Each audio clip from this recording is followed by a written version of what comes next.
It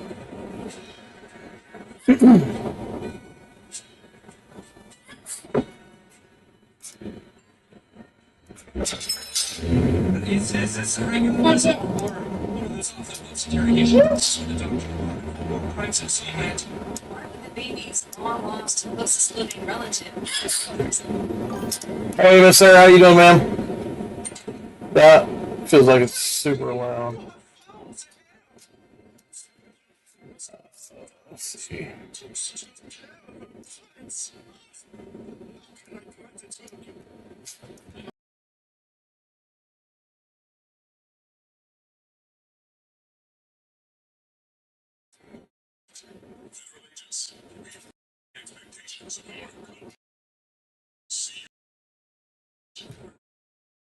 Okay. I'm trying to cut out a lot of the background noise. Hey, Gary, how you doing, bud? Trying to get a lot of background noise cut out. It's not working.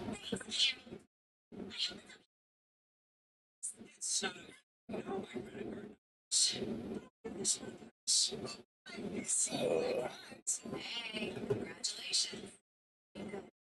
How's it going, guys? Just come in and chat for a minute. We'll get started here in a minute. Just trying to give the right time to get in here while I play with these goofy settings.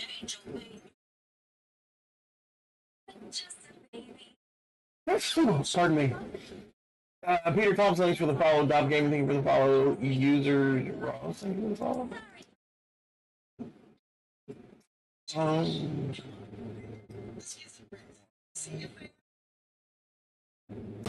Well, my adrenaline skyrocketed. What do you want to? Going on vacation. Yeah, you were. The Nightmare Society, thank you. Why is it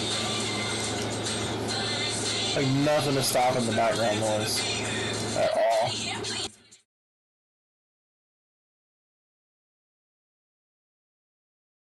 I don't know why. We're just not to deal with background noise, I guess. I can't get it. Like the noise gate is like turned almost all the way up. And it's being crazy.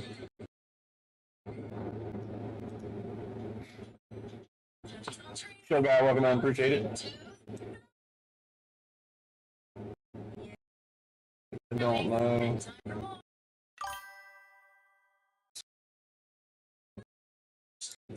Just call you Shadow or Colin. Alright. How's it going, man? Thank you for the follow, I appreciate you. Yeah, we're just gonna have to deal with the background noise, I guess.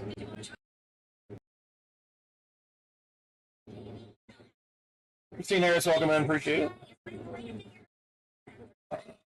That's the wrong button.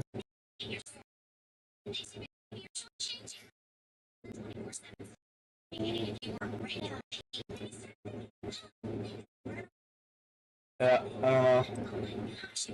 Might have to play with it a little bit more, try to figure out how to get that.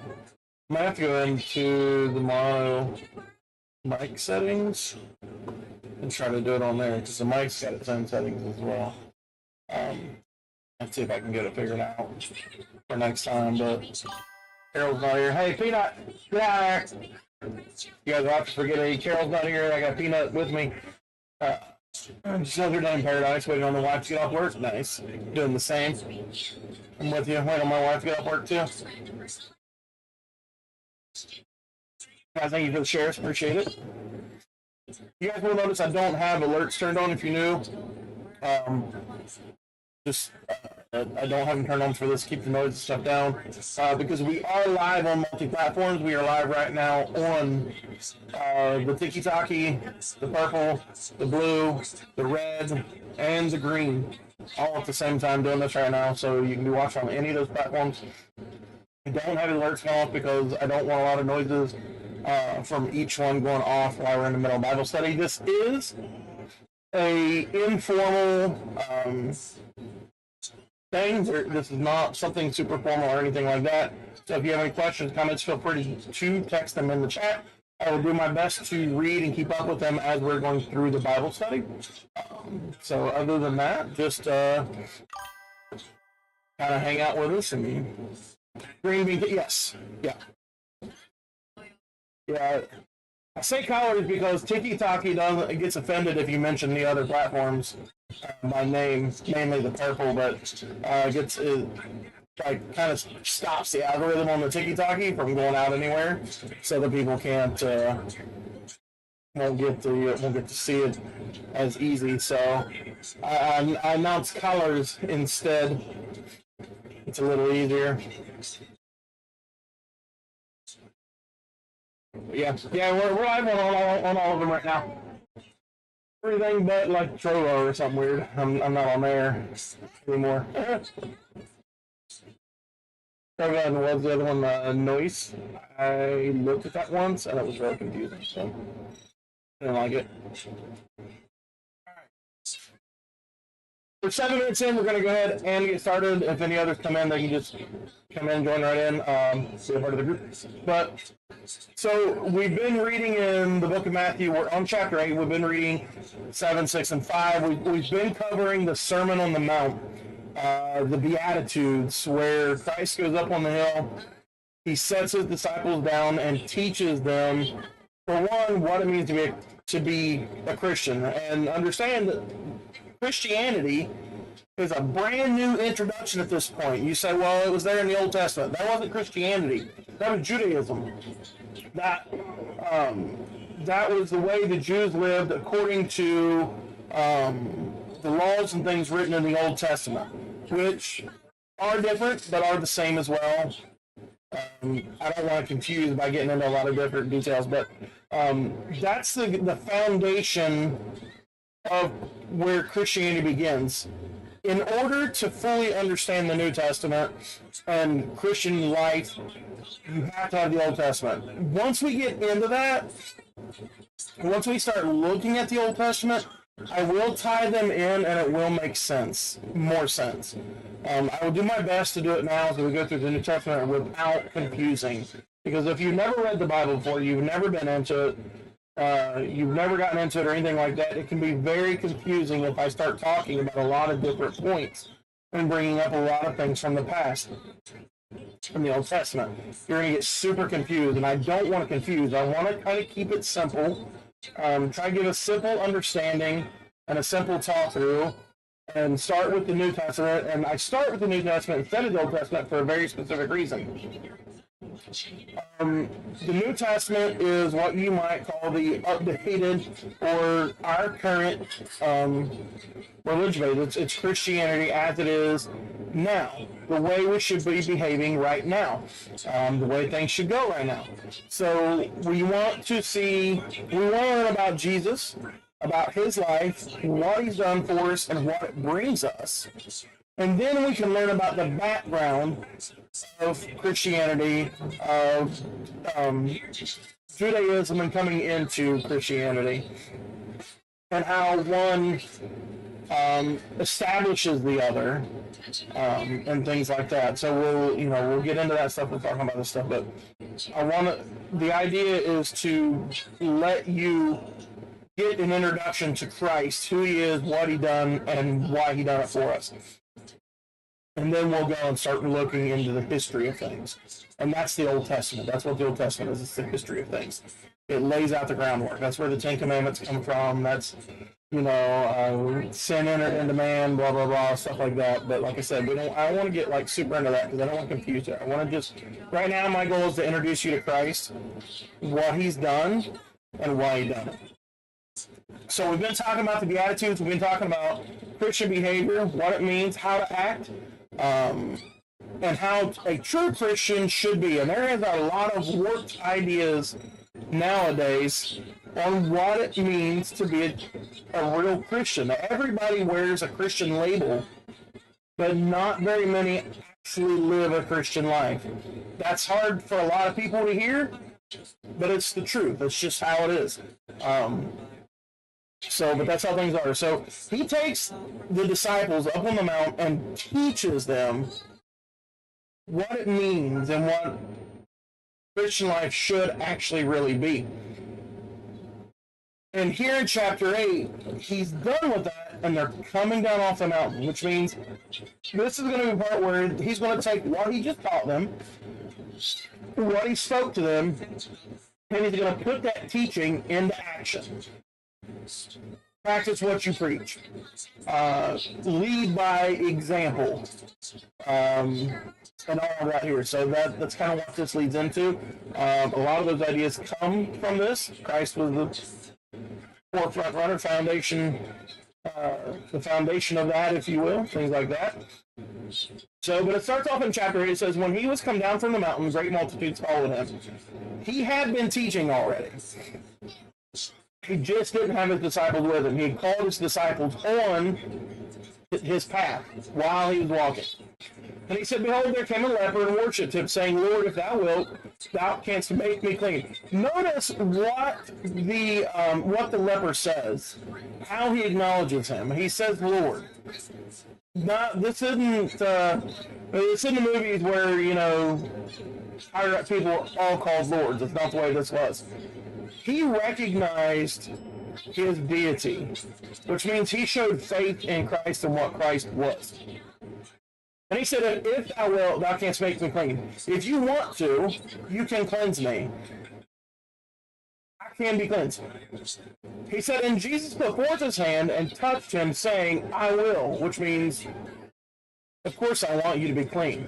He says, be thou clean, and immediately his leprosy was cleansed, which means all the spots, the sores, the boils, all that stuff that was on him went away. They fell off. And they were no longer there anymore. He was completely cleansed. But here's the thing. In order for a leper to actually be cleansed, the flesh can heal.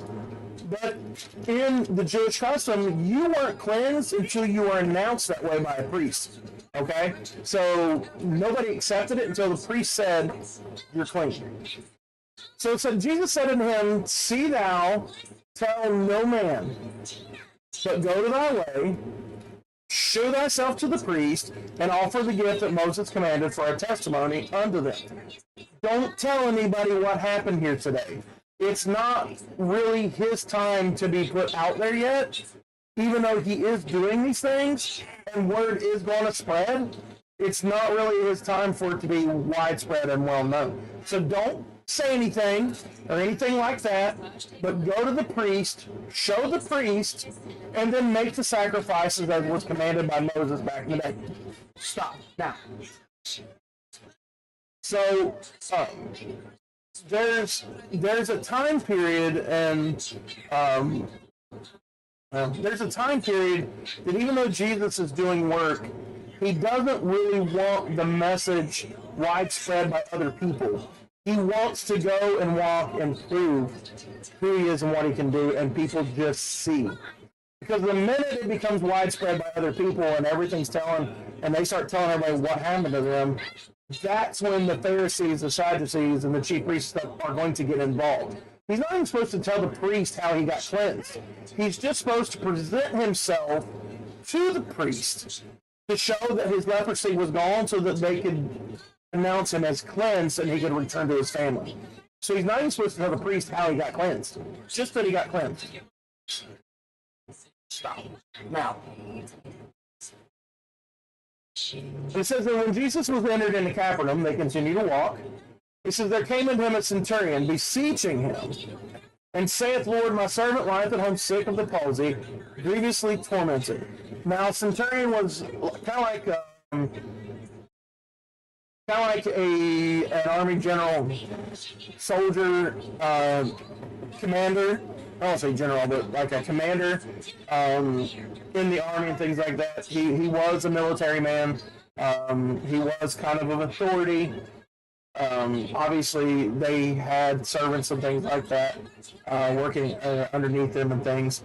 And it shows, this passage shows that this man was a compassionate one. He wasn't like a lot of what you would expect and what a lot of people seen where, servants were treated as slaves. There's a big difference between servant and slave. And a lot of times servants were actually there, were created, were given positions to work off debts that were owed. If they would borrow money or if they had to, they needed help paying off a certain debt or things like that, they would come into a contract of being a servant, and they would be a servant for so many years or however long the time it would take to pay off the debt. And then once that debt was paid, they were set free. It wasn't like they were continued just to be sold off to somebody else or they were stuck in this until they died. But they would actually, once they worked off their contract, they were set free and released. So this centurion, though a military man and high up, he actually cared for his servants. He said he's got one at home, sick with the palsy, grievously tormented. It says, and Jesus saith unto him, I will come and heal him. And the centurion answered and said, Lord, I am not worthy that thou shouldest come under my roof, but speak the word only, and my servant shall be healed. For I am a man under authority, having soldiers under me. And I say to this man, go, and he goeth, and to another, come, and he cometh, and to my servant, do this, and he doth it. And when Jesus heard it, he marveled and said to them that followed, verily I say unto you that I have found so great faith, no, not in Israel. This man, telling that he is somebody with authority, he's got soldiers underneath of him, he's got servants underneath of him, but he comes, and again, he says, Lord, he acknowledges the deity of Christ, he acknowledges what he is, he puts faith in that he is what he says he is. And he says the same thing. He said, my servant lieth home sick with palsy, and Jesus offered to go and heal him, but he said, I'm not worthy for you to be in my house. Most men of authority would never make that statement. They would not say that. They would see themselves as above that. But he acknowledges that he's not worthy for Christ to come in and be in his house. So he says that if you would just speak the word, this is the faith the man had in Jesus. Because he said, I know if you just speak the word, my servant will be healed. And Jesus is marveled. He says, look, I've not found faith this strong in all of Israel. There is not yet one person that has faith, this much faith in me, in all of Israel. And this man is showing them up. He says, and I say unto you that many shall come from the east and west, and shall sit down with Abraham and Isaac and Jacob in the kingdom of heaven. But the children of the kingdom shall be cast out into outer darkness. There shall be weeping and gnashing of teeth. So it says, they shall come from the east and west and sit down with Abraham and Isaac and Jacob in the kingdom of heaven. But there will be children of the kingdom, the Jewish kingdom, God's chosen people. So one thing that we do want to keep in mind and we do want to understand from the Old Testament is that the Jewish people, Israel, was God's chosen people. At that point, anybody outside of being a Jew was kind of no concern of God. They had their own gods they prayed to and things like that. God only looked after his people at that time. There's a reason for all of that, and we'll get there when we get into the Old Testament. So don't get a bad opinion of God on that alone. But he said that there will be children of the kingdom that shall be cast into outer darkness. This is the beginning of Jesus kind of inserting that there's going to be Jewish people that will be cast out. There's going to be other people. He says they'll come from the east and the west. They'll come from the far off, and they're going to sit with Abraham, Isaac, and Jacob in the kingdom of heaven. This is the introduction of the idea that Gentiles and all the other nations will be able to enter into heaven. Because as of up to now, coming from the Old Testament law, if you weren't Jewish, you weren't making it in. you do not have a right or reason to be in God's kingdom. The Jews seen anybody outside the Jewish faith as a filthy dog and not worth to even look upon. But he's saying that there's going to be people from the east and west going to come in, and they're going to be in the kingdom of heaven. There's going to be people from God's kingdom, from his chosen people. They're going to be cast into outer darkness. And he said there shall be weeping and gnashing of teeth. Your first look into the torment that's going to be in hell, and how bad it's going to be. So he looks, it says, Jesus said unto the centurion, go thy way, and as thou hast believed, so be it done unto thee. And his servant was healed in the self same hour. And they continue to walk on, and from here, they go to Peter's house. This is the one, Simon Peter, the same one that denied Christ 3 times on the night of the crucifixion, if you've heard that story. He says that when Jesus was coming to Peter's house, he saw his wife's mother laid and sick of a fever. So Peter's mother-in-law was sick. It said he touched her hand and the fever left her, and she arose and ministered unto them.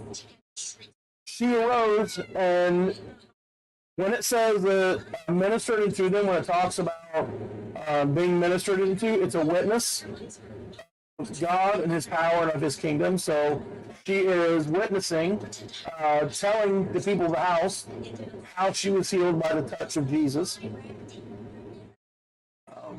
We're going to hear where a lot of people's done that. When Jesus was in the wilderness, he was ministered to by the angels. Same thing there. They come down and relaying God's message and ministering him the kingdom of heaven so that he has the knowledge to be able to go and to teach the others. So we see that quite a bit. It says that it might be fulfilled which was spoken by Isaiah the prophet, saying, himself took our infirmities and bare our sicknesses. Oh, no, I skipped the verse. I'm sorry. It says, and when the evening was come, they brought unto him many that were possessed with devils, and he cast out the spirits with his word, and healed all that were sick, that it might be fulfilled which was spoken by Isaiah the prophet. Isaiah, saying, himself took our infirmities and bare our sicknesses. That's talking about not only the casting out of the devils and spirits, but also talking about him taking our infirmities and hanging them on the cross. There's a lot of prophecy in the Old Testament that gets fulfilled in the New. And we'll talk about it eventually. We'll get there. Now we're going to talk about the cost of discipleship. Because living for the Lord, being a disciple for him, is not easy, and there is a toll. It will take a toll, because there's a lot of things that you have to do a lot of rearranging of your priorities to do this. So he uses the scripture to say that. It says, now when Jesus saw great multitudes about him, he gave commandment to depart unto the other side. And a certain scribe came and said unto him, Master, I will follow thee whithersoever thou goest. And Jesus said unto him, the foxes have holes, and the birds of the air have nests, but the Son of Man hath nowhere to lay his head. And the other disciple, and another of his disciples said unto him, Lord, suffer me first to go and to bury my Father. It says, but Jesus said unto him, follow me, and let the dead bury their dead. So there's a scribe, and this is kind of a setup. This is a trick, not necessarily a trick, but they're trying to beginning to get Jesus to trip on his words or to go back on what he says. But he says unto him, Master, I will follow thee whithersoever thou goest. Which means I'll follow you to the ends of the earth, this guy's trying to say. But he says, the foxes have holes, they have a place to go, shelter from the storm, and the birds of the air have their nests. Again, they have homes, shelters to go to. He says, but the Son of Man hath nowhere to lay his head. He doesn't have a home. He doesn't have a place to go back to. It's not like, I don't know if you guys ever noticed, but he never talks about going back to his parents' house. He don't go back to Joseph and Mary's house. He don't talk about going back that way. All he does is continue to walk forward. There's no halt. And he's trying to tell them that if you follow me, if this is your plan, if you're going to stick to my heels, you need to understand that there's no guaranteed shelter. There's no refuge from this path. There's nobody sitting there to make sure that when you're done at night, you have a hot meal, or that you have breakfast when you get up in the morning, or meals throughout the day. That unless it's not offered or provided for, you just don't have it. You're just continuing to walk, and that's it. Like, that's just all there is to it. There's one thing on your mind, and that's where you're going and to spread the gospel. So then when it says that one of his disciples says, Lord, suffer me to go bury my father, he says, follow me, let the dead bury the dead. Forsake that, put me first, put God first, and follow me, because I'm going over there. We have to go to the other side. We've got to go spread the message to somebody else, and the message can't wait. Jesus only has a certain amount of time on this earth to get things done, to get the message spread, to get things going, and to teach people about what he's got to teach them. So we don't have time to take detours or to hold up or to wait. We've got to be about the Father's business. We've got to be about spreading the gospel and telling people about the gospel of the kingdom of heaven. He says, when he was entered into a ship, his disciples followed him. And behold, there rose a great tempest in the sea, insomuch that the ship was covered with waves, but he was asleep. Talking about Jesus asleep in the boat. His disciples came to him and awoke him, saying, Lord, save us, we perish. I'm going to go...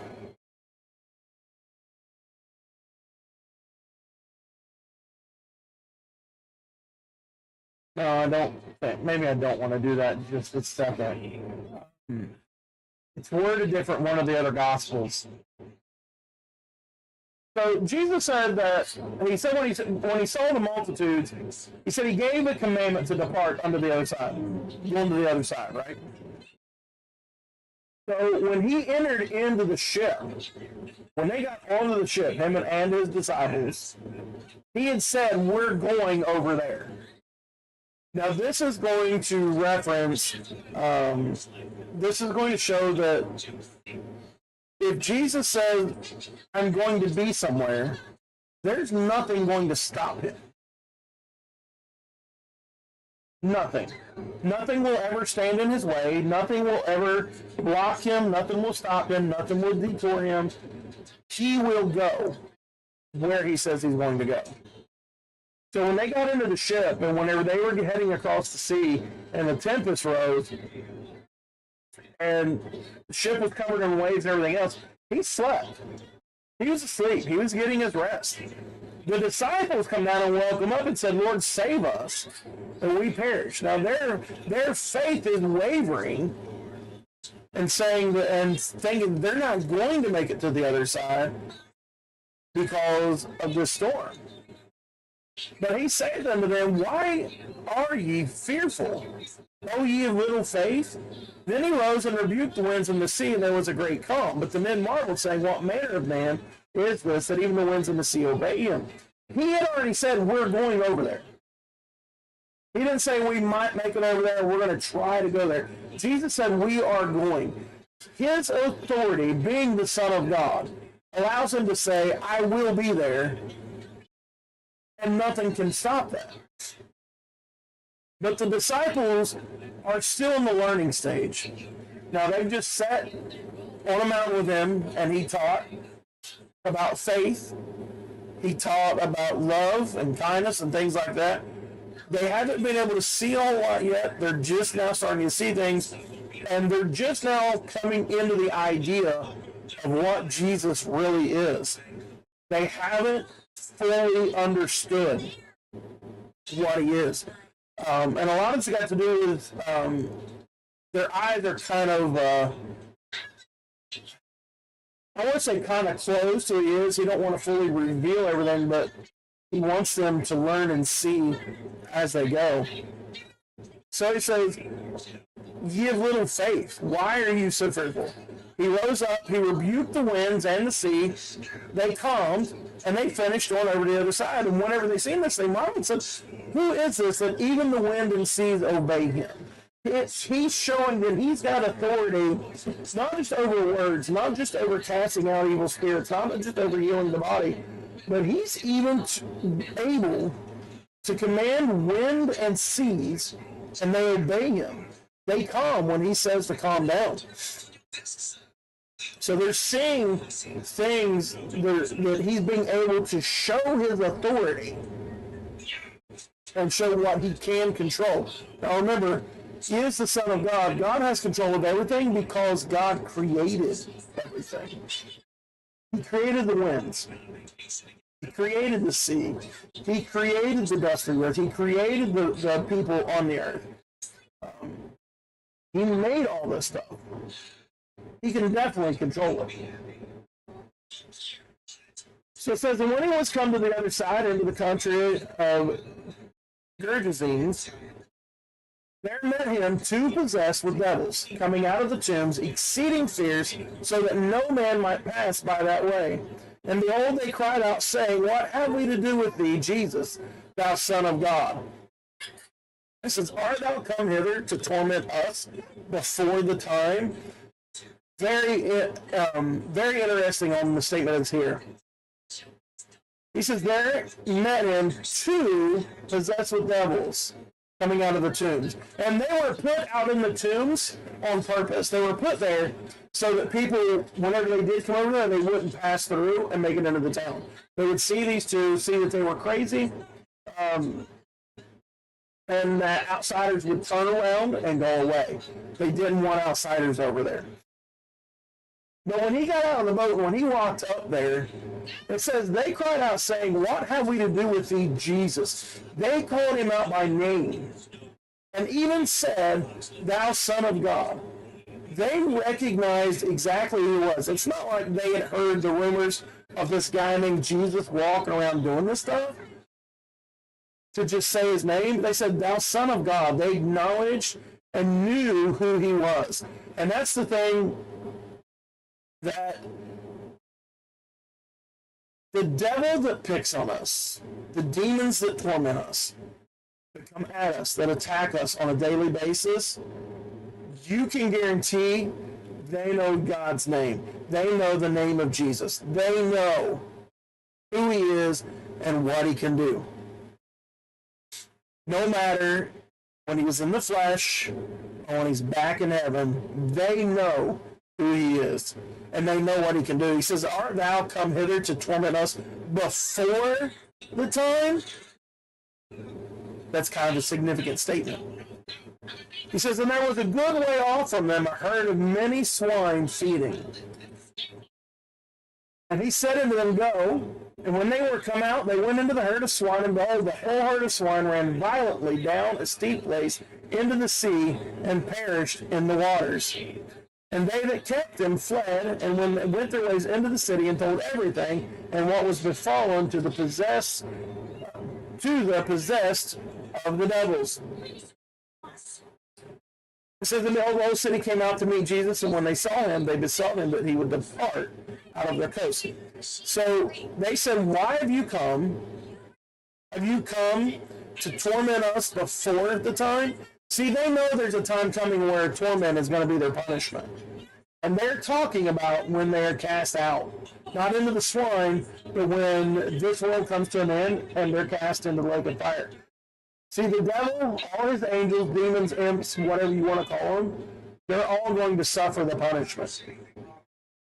Everybody says that the devil is in hell and he's the king of hell. And I see it in movies and TV shows and all that stuff, but that's not the case. The devil wasn't cast there. He was cast down upon the earth. He's not there. He's here.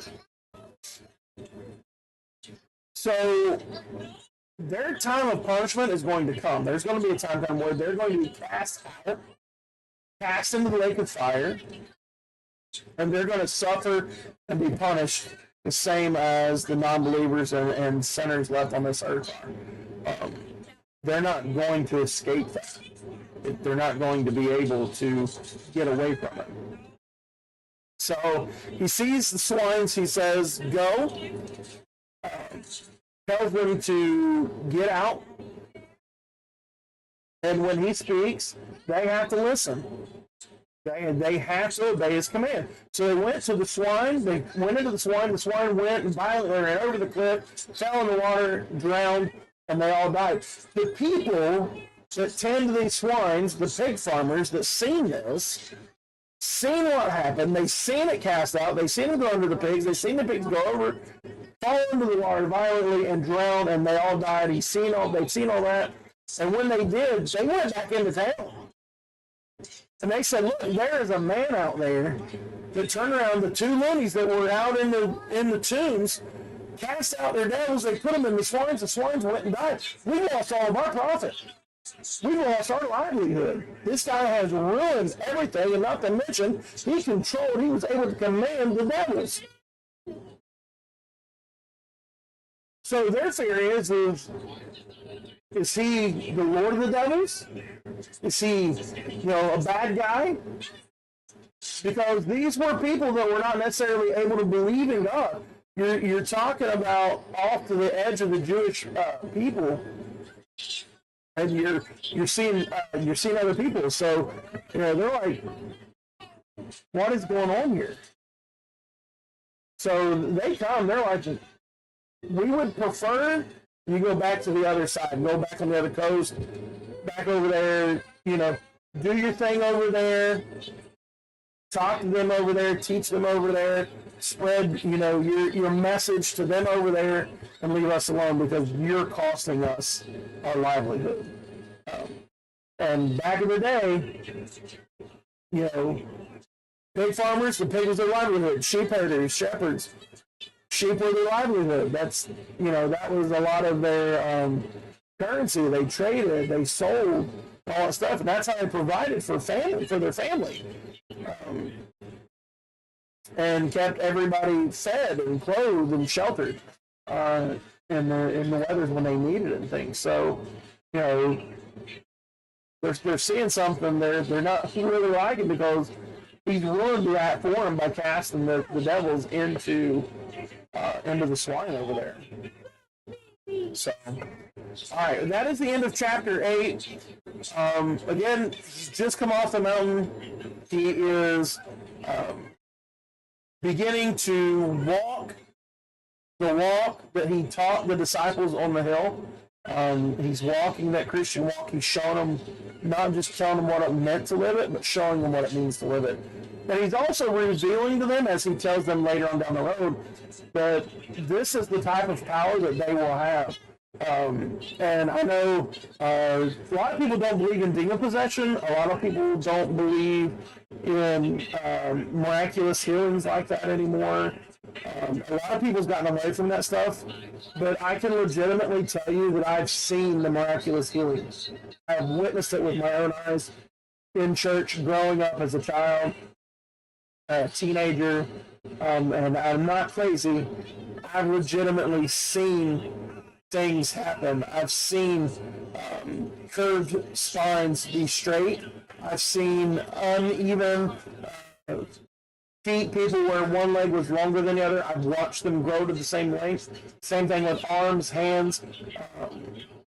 I've watched, I've told the story before, I believe, but I watched a gentleman that he was in a horrible accident.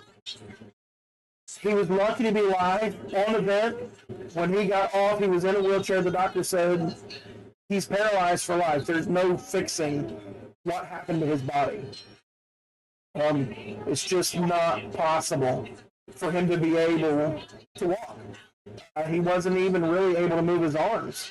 They said that that would be kind of minimal, things like that. He had the breathing tube in and all that, the trach, all that stuff.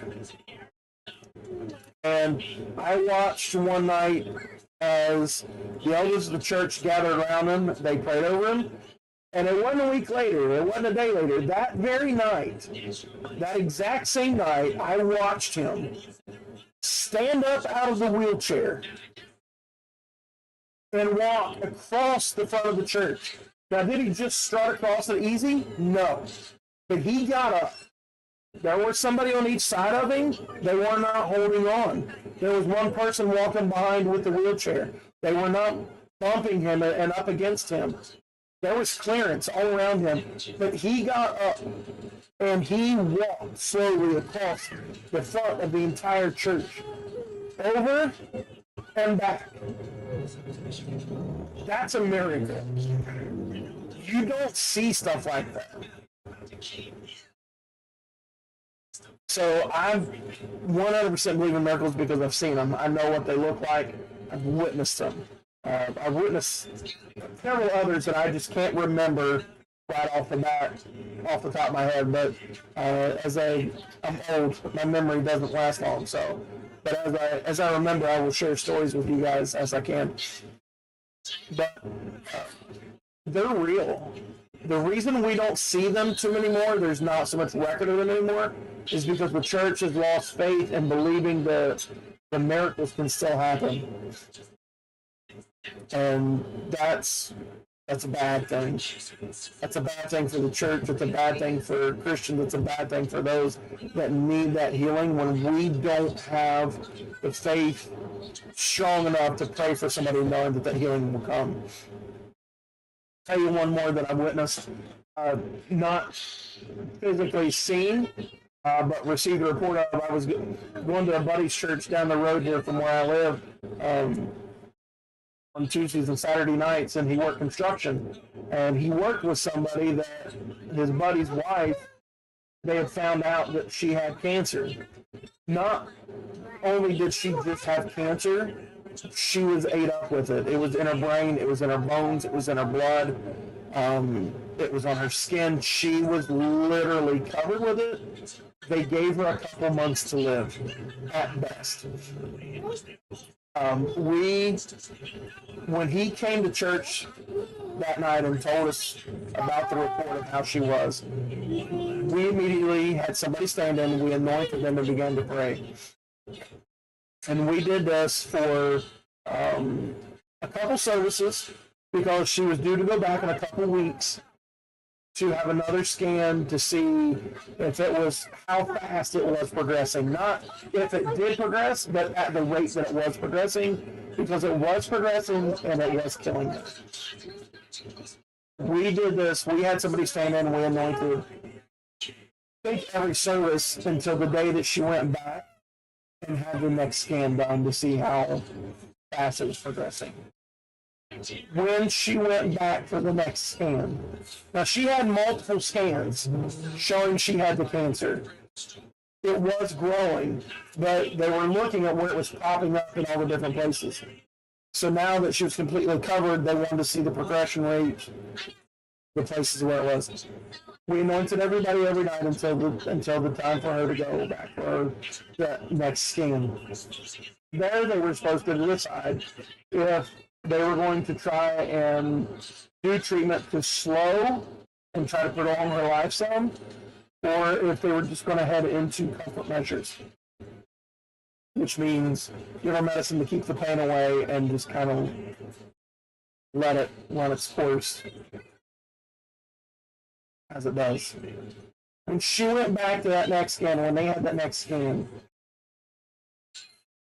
I'll never forget the announcement that Tuesday night. Because on Tuesday nights we had Bible study, Saturday nights we had services. That Tuesday night at Bible study, he said, I have an update on my buddy's wife, and we hadn't had anybody stand in at this point yet. We knew the scan was coming up. He said they'd done the scan,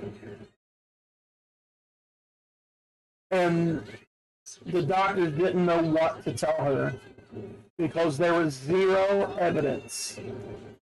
Brain, bones, blood, skin. all the organs that were covered in it. There was not a speck of cancer to be found. The scans took longer than normal because they actually had to try to look and find the cancer, and they could not do it. They couldn't find a single speck of that cancer. It was gone. I've never heard, without the intervention of God, I've never heard of somebody going from you barely have months to live to you are perfectly healthy. That's a miracle. Because we, not anything, not because of the individuals that were praying, because there's nothing in us, but because we just had faith that God was able to do so and prayed, God moved. And the miracle happened. I'm telling you, they can still happen. Absolutely can. And that's what Jesus is trying to teach his disciples was, you will be able to do what I'm doing. He's doing it in the flesh. Yeah, he's the Son of God, but he's doing it in the flesh. And he said, you'll be able to cast out demons. You'll be able to lay hands on the sick and heal them. You will be able to do these things and greater things than what you're seeing me do. And it's capable. We're capable of it. Our problem is now we lack the faith and these things still being a possibility. And that's where the problem comes in. We'll not get real deep into that, though. I'm trying to do Bible study, not preach to you guys. So that's where we're at. We're starting for Jesus to show his disciples he's walking the walk of what he's been talking up on the mount. Okay? So, next week, we're going to look at Jesus where he forgives and heals a paralytic. This is going to be really good. Matthew the tax collector, he's going to get called in as one of the disciples. Jesus gets questioned about fasting. This is going to be interesting too. And here we see a girl restored to life. So we're going to look at that. A lot to look at next week. So look at chapter 9, read it, go through. If you have questions, write them down. Don't be afraid to ask the questions. Bring them to me. I will do my, if I can answer them right away, I'll answer them right away. If not, I will do my best to answer them as soon as possible. I will find you the answers. I'm not going to just give you any answer to satisfy the moment when I don't know what I'm saying, because I don't know very much Bible. But so we'll do that. So we'll be looking at chapter 9 next week. We'll get there, guys. Thank you very much. It says we have 2 new followers off of this tonight. I did not see them, and I apologize for that. I don't see anything in there. 8,000 likes. Thank you guys very much for the likes on the TikTok. We have Colin on the purple. Thank you very much for the follow. Thank you for hanging out. I appreciate you. Some other follows on other platforms, guys. Thank you very much. I appreciate it. Savage, thank you for the 10 roses on the TikTok. I appreciate you for that as well. Thank you. Guys, I appreciate y'all for hanging out with me tonight. Don't forget, we'll be back next Monday, 6 p.m. on the Matthew chapter 9. You guys have a good night. God bless.